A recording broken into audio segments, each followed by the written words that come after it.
Karena hukumnya sunnah, tidak wajib. Oh, kami tak pakai yang begitu-begitu Ustaz. Pokoknya hantar kami pulang. Macam kuburkan ayam. Kuburkan habis itu kami pulang. Boleh tak? Ya kalau boleh itu boleh saja.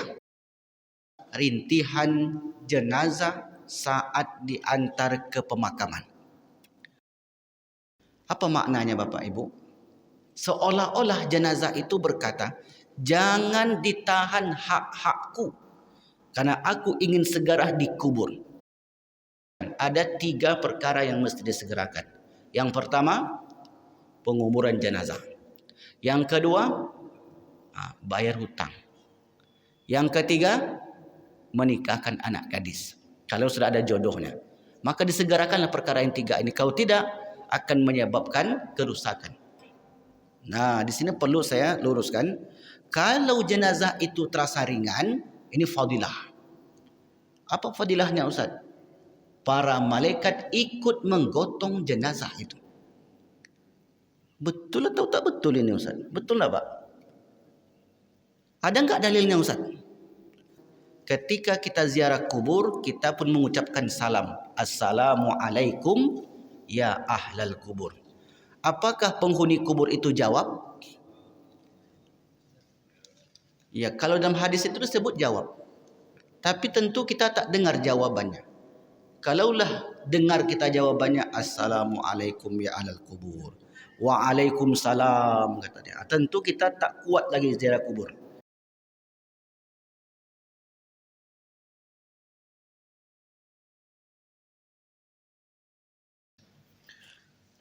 Assalamualaikum warahmatullahi wabarakatuh. Alhamdulillahi rabbil alamin. Khalaqal mauta wal hayata liyabluwakum ayyukum ahsanu amala. Asyhadu an la ilaha illallah wahdahu la syarikalah wa asyhadu anna Muhammadan abduhu wa rasuluhu la nabiyya ba'da.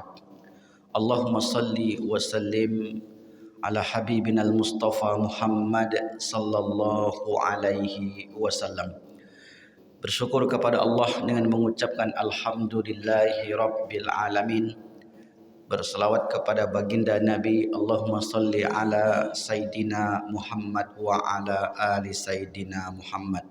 Kaum muslimin, Bapak Ibu hadirin hadirat yang dimuliakan Allah, di pagi yang berkah ini, berkat izin Allah kita dapat kembali melanjutkan kajian perjalanan hidup manusia setelah meninggalkan kehidupan yang fana ini. Terakhir pembahasan kita tentang orang-orang yang didatangi malaikat maut sebelum meninggal. Dan juga sebelumnya tentang keberadaan roh arwah setelah berpisah dari batang tubuh seseorang. Ya, karena pengajian kita sekali dalam sebulan, mesti mungkin di antara kita banyak yang lupa dengan apa yang sudah kita sampaikan. Itulah fadilah, salah satu fadilah untuk menulis buku, sehingga ketika kita lupa kita bisa rujuk kembali. Baik Bapak Ibu yang dimuliakan Allah, kita tak akan ulang lagi apa yang sudah kita sebut, apa yang sudah kita sampaikan, karena memakan waktu yang lumayan panjang. Kita langsung saja ke materi baru, yaitu setelah roh betul-betul berpisah dari batang tubuh kita, lalu kemudian jenazah ini pun kita urus. Kita mandikan, kita kafani, kita solatkan, kemudian kita hantar ke pemakaman. Maka saat kita menghantarkan ke pemakaman, maka dianjurkanlah untuk membaca banyak kalimat thayyibah. Apakah itu beristighfar ataupun bertahlil, bertasbih, berdoa dan seterusnya. Sampai kemudian kita tiba di pemakaman itu. Kita bayangkanlah yang dihantar itu adalah kita. Dan semua yang akan meninggal, mudah-mudahan jenazah kita utuh, mudah-mudahan jenazah kita ditemukan, mudah-mudahan jenazah kita itu ada, kitalah yang diantar tersebut. Maka dalam beberapa hadis, di antaranya adalah riwayat Imam Al-Bukhari. Berarti ini adalah hadis yang paling sahih di antara sekian hadis. Ada satu pembahasan yang ditulis oleh beliau tentang ungkapan atau bahasa kita rintihan jenazah saat diantar ke pemakaman. Rintihan jenazah saat dihantarkan ke pemakaman. Sebelum saya masuk lebih jauh, saya akan jelaskan. Rintihan jenazah itu adalah rintihan gaib. Bukan betul-betul jenazah itu yang berucap, yang merintih. Sama halnya seperti kita ziarah kubur. Ketika kita ziarah kubur, kita pun mengucapkan salam. Assalamualaikum ya ahlal kubur. Apakah penghuni kubur itu jawab? Ya, kalau dalam hadis itu disebut jawab. Tapi tentu kita tak dengar jawabannya. Kalaulah dengar kita jawabannya Assalamualaikum ya ahlal kubur, Waalaikumsalam, kata dia, tentu kita tak kuat lagi ziarah kubur. Ini adalah perkara gaib.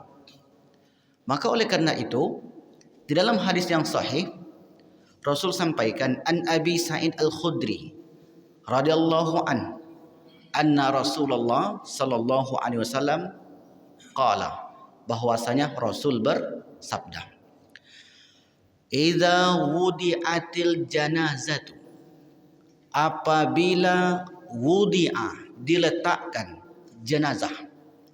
Di mana diletakkan jenazah? Di keranda. Apabila jenazah diletakkan di keranda, kitalah itu meninggal, kemudian dimandikan, dikafani, lalu kemudian dimasukkan ke keranda, atau mungkin disolatkan, dimasukkan ke keranda, dihantar ke pemakaman. Itu fisik. Sementara roh sudah tidak di situ lagi. Roh sudah dengan urusannya untuk mempertanggungjawabkan kehidupan tersebut di alam barzah. Diberlakukanlah kehidupan gaib terhadap roh itu. Sekarang yang kita urus adalah jenazahnya. Kita hantarlah, kita masukkanlah jenazah ini ke keranda. Fahwahtamala harrijal ala a'naqihim, dipikul oleh orang-orang, rijal, laki-laki. Dipikul oleh kaum laki-laki ala a'naqihim, di pundak-pundak mereka. Ini yang kita sering tengok, yang sering kita saksikan, dihantar, maka kemudian diletaklah di pundak masing-masing, minimal 4 orang. Ya, meskipun sekarang ini ada ambulan, tetap juga melalui keranda itu. Fa idza kanat, dan jika, maka apabila atau jika, salihatan, jenazah itu orang-orang saleh, dari kalangan orang-orang yang baik, mengerjakan perintah Allah, meninggalkan larangan-larangannya, qalat, berkatalah jenazah itu. Apakah betul-betul jenazah itu yang berkata, atau ini makna kiasan? Takkan mungkin jenazah itu bisa berucap lagi. Tetapi yang dimaksud oleh para ulama adalah mereka yang sudah di barzah sana, bagi orang yang baik. Ini yang kita maksud. Bagi orang yang baik, qalat, berkata, qaddimuni, segerakan aku, segerakan aku. Apa maknanya Bapak Ibu? Seolah-olah jenazah itu berkata, jangan ditahan hak-hakku, karena aku ingin segera dikubur. Maka digambarkanlah oleh Nabi, jenazah itu berucap. Jenazah apakah betul-betul berucap zahir? Tentu tidak. Kalau zahir Pak, dipikul, ngomong di atas tu, cepat, oi, cepat, kata dia, cepat kuburkan aku. Kalau dengarlah kita yang menggotong tu Pak, kita campakkan itu keranda tu. Takut kita mesti. Tapi selama ini kita tak pernah dengar. Sementara di sisi lain ada hadis Nabi, qaddimuni, qaddimuni. Dalam riwayat lain disebutkan, segerakan aku, segerakan aku. Ini maknanya, apabila ada orang yang meninggal, jenazahnya jangan ditahan lama-lama, sampai berhari-hari.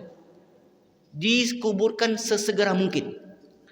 Mengapa demikian? Karena jenazah itu punya hak untuk segera dikuburkan. Terkadang ada orang yang tak paham, meninggal jam 12 malam, kemudian anaknya di tempat yang jauh, terpaksalah menunggu anak ini, baru jenazah dikuburkan. Anaknya sampai di lokasi tempat di mana orang tuanya berada jam 5 sore. Mungkin penerbangannya 2 kali, mungkin delay dan sebagainya. Sampai kemudian jam 5 di tempat orang tuanya itu, karena sudah malam, orang tak mau lagi menguburkan. Akhirnya ditunggulah sampai besok pagi. Ini sama saja menelantarkan hak-hak jenazah. Karena kalau dia orang soleh, dia akan mendapatkan balasan-balasan kebaikan-kebaikan yang mereka perbuat di dunia. Maka mesti disegerakan. Ada 3 perkara yang mesti disegerakan. Yang pertama, penguburan jenazah. Yang kedua, bayar hutang. Yang ketiga, menikahkan anak gadis. Kalau sudah ada jodohnya. Maka disegerakanlah perkara yang 3 ini. Kalau tidak, akan menyebabkan kerusakan. Kalau hutang tak dibayar, kawan ngamuk. Kalau anak gadis atau anak kita ingin menikah, terjadi nanti sesuatu yang tak kita inginkan. Maka hal semacam ini mesti disegerakan. Ini rintihan orang-orang yang beriman. Qaddimuni, segerakan aku, segerakan aku. Lalu kemudian, in kanat ghaira salih. Seandainya jenazah itu bukan orang yang soleh. Qalat, jenazah itu berkata, ya wailaha, alangkah celakanya saya. Aina yadhhabuna biha, kemana kalian gotong saya? Kemana kalian bawa saya? Ungkapan ini Bapak Ibu, orang yang sudah meninggal, nampak oleh mereka kemana mereka akan dibawa, di mana mereka akan ditempatkan. Seperti hadis yang pernah kita sampaikan di sini. Idza mata minkum ahadun, apabila salah seorang di antara kalian itu meninggal, uridu alaihi maq'aduhu bil ghadawati wal asyi, ditampakkan, diperlihatkan tempat duduknya. Maq'ad itu arti tempat duduk, dari kata qa'ada. Ditampakkan tempat duduknya pagi dan petang. Kapan ini terjadi? Sesaat orang itu sebelum meninggal. Sesaat rohnya akan dicabut. Maka berdasarkan hadis tadi, diperlihatkanlah kepada orang tersebut. In kana min ahli jannah, seandainya yang meninggal itu dari kalangan orang yang baik-baik, ahli syurga, maka ditampakkan kepadanya perkara yang indah. Maka di sini terjadi keajaiban. Sebagian orang meninggal itu tersenyum. Sebagian orang meninggal itu bergembira. Wajahnya ceria. Beberapa waktu yang lalu saya pun diskusi ataupun bincang santai dengan salah seorang imam masjid. Dia katakan, saya punya kawan dulu Ustaz. Kawan saya ini secara profil sangat low profile. Low profile itu bahasa kitanya sederhana lah. Bukan haji, bukan kaya, bukan LCMA. Amalnya ya biasa-biasa saja. Tetapi ada satu kebiasaannya yang mungkin sulit untuk kita tiru. Dia tidak pernah bermusuhan dengan orang. Ini luar biasa nih Bapak Ibu. Ketika orang menghina dia, dia tak balas. Siapa yang sanggup di masjid ni? Dihina orang, ayahnya, mak dia. Marah nak kita? Oh, marah kita Pak. Kalau dia enggak, dia tak peduli dia, karena bagi dia ketika dia dihina, sesungguhnya bukan dia yang dihina, tapi sedang menghina dirinya sendiri. Karena di dalam kalam ucapan kita, hakikat ucapan kita itu adalah untuk kita sendiri. Contoh, pagi ini saya ceramah. Apakah ceramah saya ini untuk Bapak Ibu atau untuk saya? Sesungguhnya untuk saya, bukan untuk orang. Karena hakikat kalam itu adalah bukan untuk orang, tapi untuk kita. Ketika Bapak Ibu kasih nasihat kepada anaknya, nak solat ya nak. Apakah untuk anak kita atau untuk kita? Sesungguhnya untuk kita. Jadi saat orang ini dihina, kemudian direndahkan martabatnya, ya selama itu tidak berkaitan dengan agama dan tidak menjatuhkan, maka kemudian orang ini pun tidak membalas Bapak Ibu. Artinya rasa sakit hatinya mungkin tidak seperti kebanyakan orang. Meninggallah bapak yang kita sebutkan tadi. Ketika meninggal, saya pun masuk, Ustaz, kata dia. Saya tengok wajah dia itu seperti orang tersenyum. Banyak jenazah yang saya saksikan, maka di antara jenazah yang tersenyum ini, beliaulah. Padahal bukan penghafal Quran, bukan orang alim, orang biasa. Ini artinya Bapak Ibu, untuk mendapatkan husnul khatimah, tidak mesti gelarnya banyak. Banyak orang kampung kita yang mungkin awam, tapi mereka menjaga dirinya. Mungkin orang-orang kampung kita atau mungkin di komplek kita, orang biasa-biasa saja. Tapi meninggalnya di hari Jumat, meninggalnya dalam keadaan solat, meninggalnya keadaan berzikir, profilnya sangat low sekali. Orangnya sederhana. Artinya apa? Hal semacam ini, apabila dari kalangan orang-orang yang beriman, dipanggil oleh Allah, maka dia pun ditampakkanlah kehidupan surga bagi dia saat akan meninggal. Maka di sini rahasia mengapa ada orang-orang yang tersenyum, berbahagia, gembira. Bapak Ibu yang dimuliakan Allah, kalau kita mengikuti perkembangan di Gaza hari ini, anak-anak yang syahid atau para pejuang yang syahid, banyak kesaksian bahwasanya sebelum meninggal saya sudah menengok kata mereka ni. Karena video hari ini sangat mudah untuk diakses. Ya Rob, sudah nampak olehku surga-surgamu, maka panggillah saya. Meninggal. Beberapa waktu lalu pejuang itu sudah dikepung oleh Zionis Yahudi. Dia pun sempat buatkan video. Kaki saya sudah tertembak. Ini sekeliling saya ini sudah banyak tentara-tentara Zionis siap menghantam saya. Buat video. Setelah itu di-share video habis mati. Syahid. Dia pun katakan sudah menampak oleh saya surga. Dikejarnya kematian itu. Begitu orang-orang yang beriman ditampakkan kepada mereka kehidupan yang indah. Hadisnya mana? Kita bacakan tadi, in kana min ahli jannah fa min ahli jannah. Seandainya orang yang meninggal itu di kalangan penghuni syurga, orang-orang beriman, orang-orang beramal soleh, kemudian ditampakkan kepadanya kehidupan surga. Sebaliknya juga begitu. In kana min ahli nar, seandainya yang meninggal itu dari kalangan penghuni neraka, pelaku dosa misalnya, ngambillah orang yang tidak bertobat dan tidak dikembalikan, dan perbuatan-perbuatan dosa lainnya, famin ahli nar, maka ditampakkan pula kepada orang itu perkara yang menakutkan sebelum meninggal. Di sini rahasianya Bapak Ibu, mengapa ada orang meninggal ketakutan. Dan tak semua kita tengok ketakutan. Mengapa ada orang tersenyum dan tak semua kita tengok tersenyum. Secara akal manusia itu takkan pernah bisa diketahui, bisa dinalar. Sebab perkara gaib tidak bisa dinalar oleh akal. Satu-satunya jalan adalah untuk menyandarkannya kepada dalil Al-Quran ataupun hadis Nabi Muhammad sallallahu alaihi wasallam. Baik, begitu juga dengan teks hadis tadi. Aina yadhhabuna biha? Kemana kalian bawa saya? Ini ungkapan orang-orang yang pendosa. Yasma'u sautaha kullu syai'in. Yasma' mendengar, sautnya suaranya.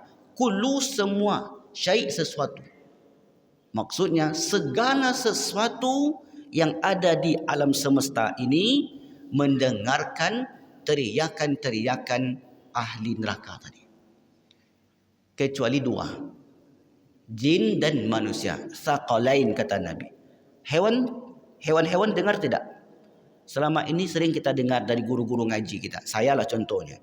Waktu saya kecil dulu ketika ngaji di kampung saya, sering guru kami itu cerita bahwasanya itu hewan kaki empat, kambing, kerbau, sapi dan seterusnya. Ketika mereka menangis, ini kata guru saya, maka dia sedang mendengarkan teriakan azab kubur. Ya, guru-guru kita tak pakai dalil Bapak Ibu. Karena mereka tidak mementingkan dalil ketika memberikan pemahaman kepada anak didiknya. Tapi hari ini kita belajar itu ternyata apa yang mereka sebutkan memiliki dalil. Jadi jangan anggap orang-orang yang berbicara menyampaikan kajian tak berdalil, tak menyebutkan dalil itu tak berdalil. Hanya saja tidak itu yang menjadi substansi kajiannya. Mestinya mereka ada dalil. Kecuali memang tak ada dalil khurafat, itu lain cerita. Mesti kita koreksi. Yasma'u sautaha kullu syai'in ilal insan, kecuali manusia. Riwayat ini sebutkan hanya manusia saja. Riwayat lain jin dan manusia. Lawalau sami'ahu, seandainya manusia itu mendengarkan teriakan tadi, sa'iqa, manusia itu akan pingsan. Apa maknanya? Begitu dahsyat rintihan orang-orang yang sudah meninggal itu. Berikutnya Bapak Ibu yang dimuliakan Allah. Berarti kita hantarlah jenazah ini ke pemakaman. Saat menurunkan jenazah ada doa yang bisa kita baca. Apa doanya saat menurunkan jenazah? Allahumma ftah abwabas sama li ruhi fulan. Saya ulang lagi. Allahumma. Bisa diikuti dalam hati. Allahumma, ya Allah, Allahumma iftah, bukalah. Allahumma, satu, iftah, bukalah, abwabas sama, pintu-pintu langit. Abwabas sama. Jadi tiga kata. Allahumma, ya Allah, iftah, bukalah, abwabas sama, pintu-pintu langit, li ruhi, untuk rohnya. Sebutkan nama orang itu. Jadi 5 kata saja, masuk nama orang dan masuk kata Allahumma. Berarti 3 yang perlu diingat. Allahumma semua kita sudah hafal. Iftah, bukalah. Sama kayak kita masuk masjid, apa doa kita? Allahumma ftah. Ya Allah, bukalah abwaba rahmatik, pintu-pintu rahmatmu. Sama seperti itu doanya. Nah, cuma bedanya kalau ini Allahumma ftah, ya Allah bukalah abwabas sama, pintu-pintu langit, li ruhi fulan, untuk roh orang ini. Nah, ini doa sunnah, tidak wajib. Oh, kalau kami tak baca doa, boleh enggak Ustaz? Boleh. Boleh saja. Karena ada yang sunnah, ada yang wajib. Okey, baik, kita turunkanlah jenazah itu.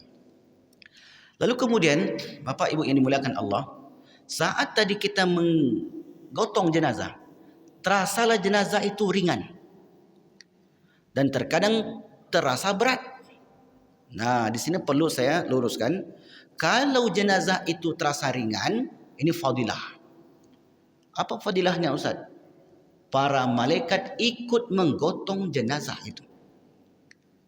Betul atau tak betul ini Ustaz? Betul tak Pak? Ada enggak dalilnya Ustaz? Riwayat Imam At-Tirmidzi. Dari Anas ibni Malik. Qala lamma humilat janazatu Sa'ni ibni Mu'az. Ketika jenazah Sa'ad bin Mu'az, sahabat Nabi yang mulia, digotong, dipikul. Qala al-munafiqun, orang-orang munafik kota Madinah berucap. Orang munafik ini kepalanya namanya Abdullah bin Ubay bin Salul. Abdullah bin Ubay bin Salul ini benci betul dengan orang Islam kota Madinah. Maka kalau ada hari ini orang yang benci dengan orang Islam, berarti titisan daripada Abdullah bin Ubay bin Salul, pembenci kaum muslimin kota Madinah. Maka apa kata dia? Ma akhaffa janazatahu wa zalika li hukmihi fi Bani Quraizah. Tidaklah ringan jenazahnya itu, melainkan hukuman bagi dia terhadap Bani Quraizah. Bani Quraizah adalah salah satu klan Yahudi yang ada di kota Madinah Al-Munawwarah.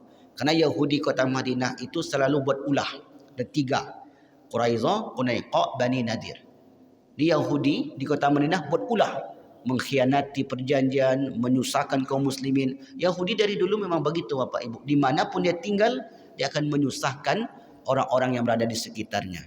Maka kala itu Sa'ad bin Mu'az, dia ingin menjadi tebusan atau menjadi jaminan untuk Bani Quraizah. Sebab Bani Quraizah sudah berkhianat kepada Nabi dan kaum muslimin. Supaya mereka ini tidak dihukum, maka kata Sa'ad, saya yang menjadi jaminan. Tapi ternyata apa yang dilakukan itu malah diputar. Jadi kebenaran itu dijadikan suatu kebohongan. Fakta itu diputar. Seakan-akan Sa'ad bin Mu'az ini yang membuat Bani Quraizah itu dihukum. Padahal dia menjadi jaminan agar tidak ada hukum. Ketika meninggal, jenazahnya ringan. Maka kata orang munafik, ini sebabnya karena dulu pernah membuat salah kepada Bani Quraizah. Hal itu, ucapan itu tersebar di kota Madinah, fa balagha dzalikan nabi, sampailah kepada Nabi. Apa kata Rasulullah? Innal malaikata kanat tahmiluhu. Sesungguhnya para malaikat ikut menggotongnya. Ini hadisnya Bapak Ibu. Berarti apabila ada orang yang kita dapati jenazahnya tiba-tiba ringan, berdasarkan riwayat ini, jenazah tersebut dibantu oleh para malaikat. Kalau jenazahnya berat macam mana? Kalau jenazahnya berat, tidak boleh dikatakan banyak dosa. Kenapa begitu Ustaz? Karena tidak ada dalil. Sesuatu yang gaib Bapak Ibu, tidak ada dalil, tidak bisa kita pastikan.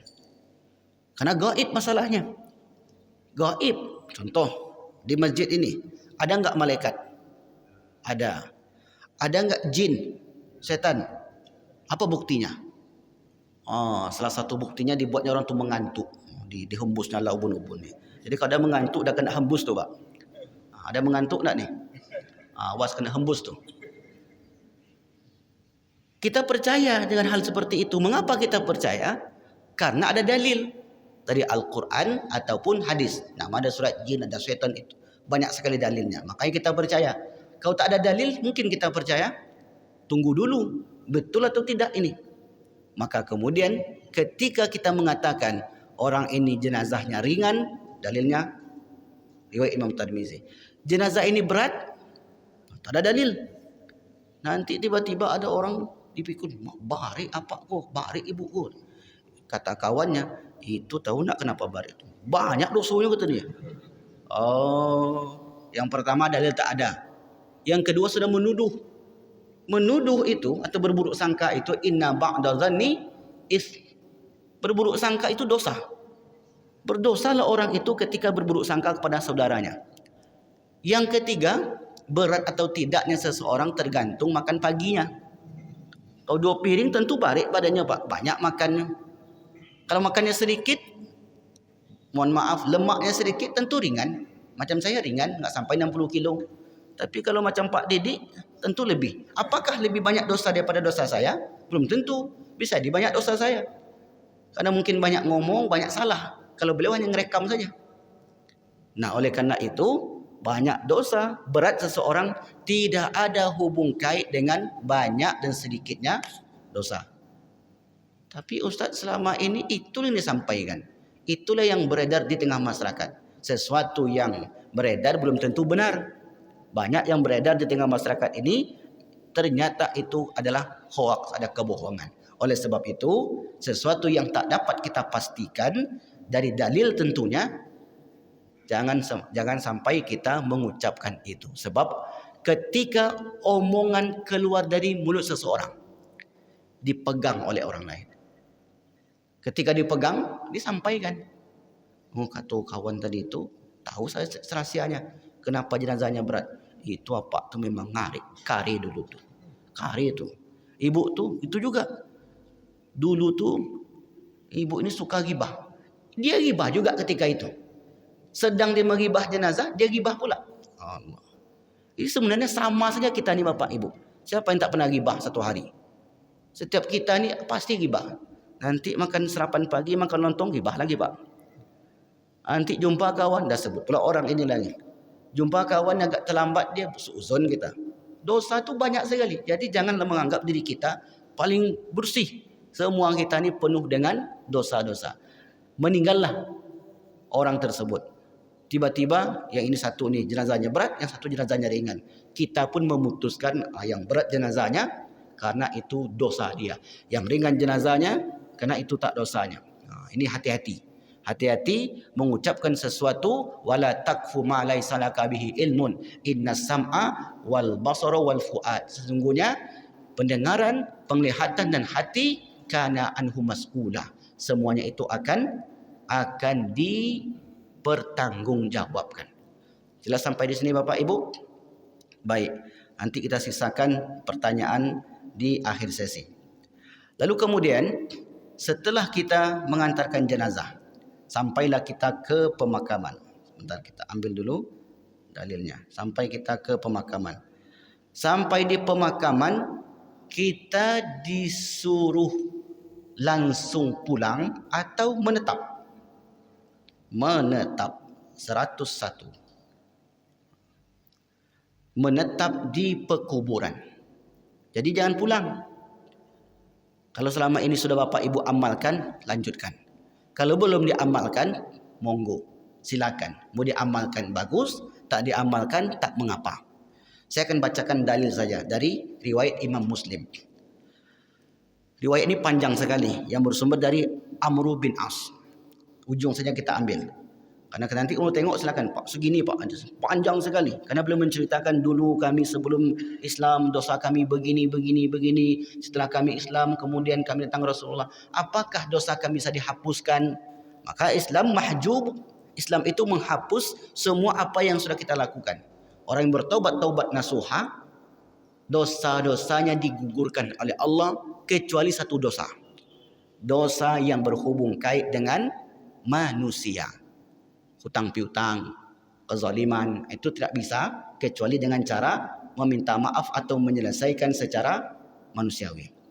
Maka kemudian tibalah saatnya Amr bin As ini meninggal. Fa idza dafantumuni, kalau nanti aku meninggal, kata beliau, fasunnu alayya turabasana, timbullah kuburku. Setelah ditimbun, summa akimu haula qabri, hendaklah kalian berdiri di sekitar kuburku qadaramatun haru jazur, selama unta disembeli, wa yuqsamu lahmuha, dagingnya dibagikan. Jadi kita mengantarkan jenazah di pemakaman, berapa lama? Ilustrasi dari Nabi, unta disembeli, dagingnya dibagikan. Kira-kira berapa menit? Sejam? 2 jam? Bisa jadi. Nah, kita tengoklah syarah hadis ini Bapak Ibu. Kita cari syarah Sahih Muslim yang paling bagus adalah Imam An-Nawawi. Maka saya tengok dalam kitab Imam An-Nawawi yang berjudul Kitabu Majmu'u Syarhi Al-Mu'adzab li As-Sirazi. Kata beliau, dianjurkan menetap di kuburan sekitar 1 jam setelah proses pemakaman usai, guna membaca doa dan beristighfar. Jelas di sini Bapak Ibu? Kalau selama ini sudah diamalkan, berarti amalan itu benar. Kalau belum diamalkan dan pengen diamalkan, boleh. Karena hukumnya sunnah, tidak wajib. Oh, kami tak pakai yang begitu-begitu Ustaz. Pokoknya hantar kami pulang. Macam kuburkan ayam. Kuburkan habis kami pulang. Boleh tak? Ya kalau boleh itu boleh saja. Karena yang wajib bagi mayat itu 4 saja. Yang pertama, memandikan. Cara memandikannya ada enggak disebut Nabi? Pegang baik-baik perutnya, kemudian siram baik-baik. Ada enggak disebut Pak? Enggak ada Pak. Pakai selang ada enggak disebut Nabi? Mau disiram, mau dicelupkan ke sungai Siak, ada enggak disebut? Boleh enggak? Boleh saja kalau boleh itu. Tapi kan ini manusia masalahnya. Kucing aja tak berani kita begitu, apalagi manusia. Kita hormatilah manusia. Meskipun sudah mati, meskipun sudah menjadi bangkai, karena manusia itu makhluk yang mulia. Kemudian kita mandikan dengan baik. Kita pegang pelan. Menggosoknya pun harus pelan. Boleh tak gini-gini kan gosoknya? Ya boleh saja. Tapi kasihan ini jenazah. Kemudian saat memandikan, pakai batang pisang, pakai bantal. Mana yang lebih bagus? Pakai bantal atau batang pisang? Pakai bantal lah. Batang pisang kasihan kali. Penghormatan kepada jenazah. Untuk apa dihormati lagi Ustaz? Kan sudah jadi bangkai. Misalnya nih. Ya enggak apa-apa kalau mau buat begitu orang tuanya nanti. Pokoknya ayah saya mati Ustaz. Pokok letak aja lantai itu kami siram. Pakai mesin. Banyak daki-dakinya setembak nanti ya. Yang penting kan mandi. Tapi kan enggak begitu Bapak Ibu. Nah, ini maka pisahkan mana yang wajib, mana yang sunnah. Yang wajib memandikan. Kemudian mengkafani. Kemudian menyolatkan. Nah, baca doa Ustaz habis solat Ustaz. Ini tidak masuk wajib. Jangan katakan wajib. Wajib berdoa. Ini keliru pula. Kalau dia berdoa, tafadhol. Tak berdoa, tak masalah. Cuma afdolnya berdoa nanti doanya di kuburan. Doanya doa panjang di situ. Makanya tadi sebutkan berdoa. Mengapa? Khawatir kalau di masjid panjang pula doanya lagi, di sana mungkin waktu habis. Maka alangkah baiknya kalau memang waktunya pendek, mepet, maka di pekuburan saja. Tapi kalau waktu panjang dikembalikan kepada pelaksana jenazah tadi. Sampai di sini jelas Bapak Ibu? Maka kemudian lama waktu kita di pekuburan itu kira-kira unta disembelih dan daging-dagingnya dibagikan. Ini pintu masuk untuk amalnya. Yang pertama amalan yang kita lakukan adalah beristighfar. Dari Utsman bin Affan qala kana Nabi sallallahu alaihi wasallam idza faragha min dafnil mayyit, apabila kalian selesai menguburkan jenazah, waqafa alaih, hendaklah kalian waqaf. Waqaf artinya apa? Berhenti. Bapak baca Quran ada tanda waqaf, artinya berhenti. Wakaf. Wakaf itu artinya berhentinya kepemilikan seseorang kepada kepemilikan umat. Itu wakaf artinya. Tanah sudah diwakafkan, jangan diambil lagi. Tanah sudah diwakafkan ayahnya, meninggal ayahnya diambil sama anaknya. Tanah itu sudah dibuat masjid, masjidnya diambil sekalian. Ini enggak paham nih, Pak. Tak boleh diambil lagi. Itu namanya wakaf. Terhentilah kepemilikan tadi. Menjadi kepemilikan umat dan tidak boleh dijual. Jual tanah pekuburan yang sudah diwakafkan, jual tanah masjid sudah diwakafkan, tak boleh. Hendaklah kalian berhenti, faqala, dan ucapkan istaghfiru li akhikum. Istighfarkanlah saudara kalian ini. Riwayat ini ketika Asom bin Aijar, Raja Najas meninggal, terdengarlah kabar oleh Nabi. Ketika Nabi dengar kabar itu, Nabi perintahkan sahabatnya, mintakan ampun kepada Allah saudara kalian itu. Apa maknanya Bapak Ibu? Kita boleh memintakan ampun untuk orang-orang yang telah meninggal. Oh, sampai enggak Ustaz? Jangan tanya. Karena bukan urusan kita sampai tidak sampai. Kalau mau coba, silakanlah. Tidak tahu kita Pak sampai tidak sampai itu. Bukan urusan kita menyampaikan doa. Kita hanya diperintah oleh Allah dan Rasul untuk melakukan amalan. Salat subuh tadi sampai tidak pahalanya? Siapa yang bisa jamin? Enggak tahu Pak, enggak tahu kita. Oleh sebab itu kita pun berdoa, Allahumma taqabbal minna salatana, terimalah salat kami, wasiyamana, puasa kami, dan seterusnya. Mintakan istighfar. Wasalu lahu bitasbit, dan doakan dia. Namanya doa tasbit. Doa pengokohan supaya mereka yang sudah di barzah kuat, kokoh, mantap menjawab pertanyaan tadi. Fa innahul ana, karena sekarang dia sedang ditanya. Jadi jangan nanti tiba-tiba, oh tak boleh Ustaz. Tak boleh kita menetap di kuburan. Selesai kuburan beranjak, berhembus pulang. Sementara ada hadis diperkenankan seseorang untuk menetap di kuburan itu untuk melakukan amalan-amalan. Ini sifatnya wajib atau sunnah? Sunnah. Jadi jelas Bapak Ibu, bukan wajib. Yang salah sampai nanti kata Ustaz itu wajib, maka tak boleh pulang. Orang banyak keperluan.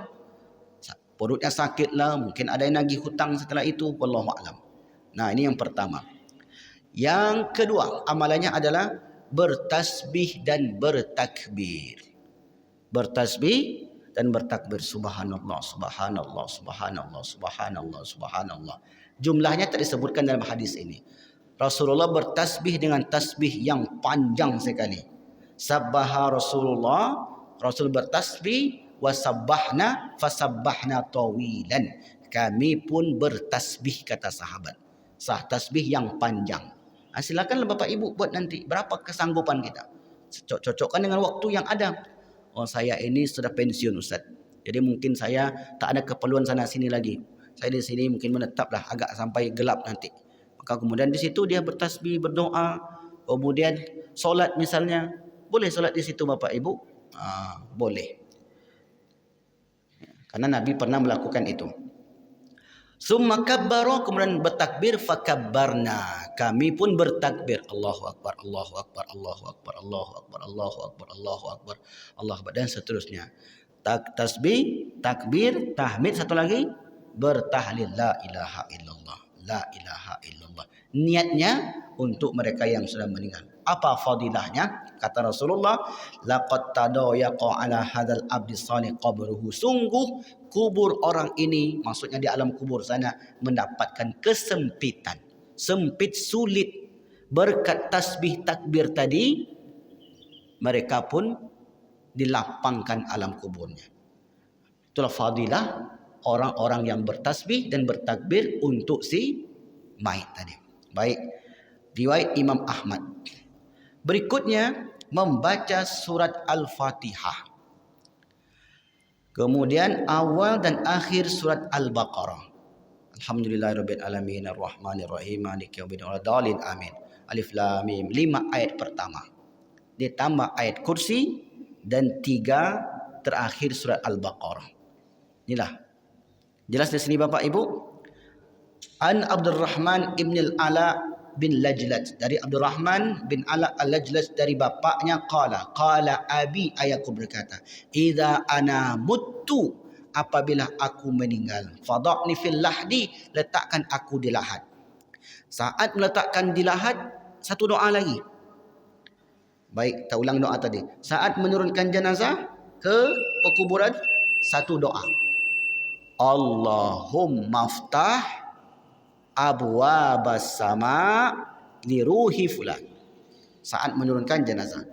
Saat meletakkan di lahat, atau kita yang melihat saat meletakkan di lahat, juga disunahkan untuk membaca doa. Doanya Bismillahi wa ala sunnati Rasulillah. Bisa Bapak Ibu hafal? Bismillahi wa ala sunnati Rasulillah. Maknanya dengan menyebut nama Allah, mudah-mudahan si mayit ini meninggal dalam keadaan mengikuti sunnah Rasul. Nah, setelah itu waqra inda ra'si, bacalah di bagian kepalaku. Ini kepalanya. Ini kepala si jenazah di kuburan tadi. Baca di bagian kepalanya bi Fatihatil kitab, kitab pembuka surat Al-Fatihah. Wa awwalil Baqarah, dan awal serta akhir Al-Baqarah. Ini satu riwayat. Fa inni sami'tu, karena aku dengar Abdullah bin Umar yaqulu hadza. Ini sahabat Nabi ini Bapak Ibu. Jadi jangan dikatakan tidak ada sahabat Nabi. Aku dengar, kata Abdurrahman bin Lajlaj tadi, aku dengar sahabat Nabi Ibnu Umar mengatakan ini. Apa maknanya? Berarti amalan-amalan kita selama ini berdasarkan dalil, tidaklah menyalah. Ini termasuk dalam perkara yang diperbolehkan dilakukan. Sekali lagi kita katakan, kalau dia tidak pengen, tidak mau melakukannya, terserah dia. Kalau bapak melakukannya, maka inilah landasannya. Kedua-duanya itu terpulang kepada pribadi masing-masing. Terakhir sebagai penutup, dari Ibnu Umar berkata, sami'tu, aku dengar Nabi, kata beliau, bersabda, idza mata ahadukum fala tahbisu, apabila salah seorang di antara kalian meninggal, jangan ditahan jenazahnya. Wa asri'u bihi ila qabrihi, segerakan dia dikubur. Wal yuqra inda ra'sihi, bacalah di sisi kepalanya bi Fatihatul kitab, surat Al-Fatihah. Wa inda rijlaihi, di sisi kakinya bi khatimatil Baqarah, penutup Al-Baqarah, fi qabrihi, di kuburnya. Itu maknanya Bapak Ibu, fi, di qabrihi, di kuburnya. Apa fadilahnya Ustaz? Yang pertama, ini sebagai penutup. Yang pertama, kita sudah ikut apa yang dilakukan oleh Nabi dan sahabat Nabi, berpahala kita. Ini yang pertama. Yang kedua, sesuatu yang kita niatkan untuk orang sudah meninggal, mendatangkan manfaat bagi mereka. Apalagi itu anaknya. Karena ada 4 kelompok yang dinanti-nanti oleh penghuni barzah. Doa dari ayah, doa dari ibu, doa dari saudara laki-laki dan perempuan, doa dari kawan-kawannya. Inilah ini tunggu. Kemudian istighfar mereka, sedekah-sedekah yang diniatkan untuk mereka, doa mereka, dan bacaan Al-Quran untuk mereka. Jelas di sini Bapak Ibu? Alhamdulillah. Ada berapa yang kita jelaskan pagi ini? Yang pertama tadi, menetap di kuburan selama unta disembelih dan dagingnya dibagikan. Kita melakukan yang pertama, beristighfar. Astaghfirullahalazim. Alladzi la ilaha illa huwal hayyul qayyum wa atubu ilaih. Minimal 3 kali. Ini riwayatnya Imam Hakim minimal 3 kali. Seperti yang kita baca di surat-surat Yasin. Yang kedua, bertasbih, bertakbir, bertahmid, dan bertahlil. Ini yang berapa? Yang kedua. Yang ketiga, membaca surat Al-Fatihah, awal dan akhir surat Al-Baqarah. Ini 3. Yang keempat, kalau jenazah itu ringan, berarti itu ditolong oleh malaikat. Kalau jenazah itu berat, jangan katakan itu sebagai dosa dia. Yang kelima, jenazah itu segera untuk dihantar ke pemakaman. Yang keenam, saat menurunkan jenazah, satu doa. Allahumma ftah abwabas sama. Ya Allah, boleh pakai bahasa Indonesia Pak? Ya Allah, bukalah pintu-pintu langit untuk roh ayah kami ini, kawan kami ini. Yang ketujuh, yang terakhir, saat kita meletakkan di lahat, yang meletakkan ataupun yang menyaksikan, maka disunnahkan untuk membaca doa lagi. Bismillahi wa ala sunnati Rasulillah sallallahu alaihi wasallam. Bulan depan saya akan buat ujian. Jadi siapa bapak ibu yang tak bisa jawab tak lulus. Jadi mohon dihafal.